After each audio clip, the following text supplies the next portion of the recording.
ہم کریں گے ہر مظلوم کی حمایت۔ बिस्मिल्लाहिर्रहमानिर्रहीम। अस्सलाम वालेकुम। मैं हूं हुरैन फातिमा और आप देख रहे हैं हिमायती न्यूज HD चैनल। नजर डालते हैं आज की अहम खबरों पर। खबर एमए जिना रोड पे रंपा प्लाजा में खौफनाक आतिश ज़दगी, रिपोर्ट अहमदीन हिमायती।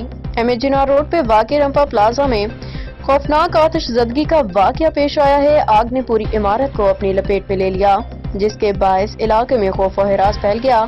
फायर ब्रिगेड और रेस्क्यू इदारे जाए वक़ुआ पे मौजूद हैं, लेकिन अब तक आग पे काबू नहीं पाया जा सका। आग की शिद्दत के बायस इमदादी कार्रवाइयों में शदीद मुश्किलात का सामना है। इमारत में मौजूद अफराद को महफूज मकामात पर मुंतकिल करने की कोशिशें जारी हैं, ताहम आग के नतीजे में माली नुकसान का तखमीना लगाना फिलहाल मुमकिन नहीं। मज़ीद तफसीलात का इंतजार है। अब तक के लिए इतना ही। मजीद खबरों और अपडेट्स के लिए देखते रहें हिमायती न्यूज HD चैनल।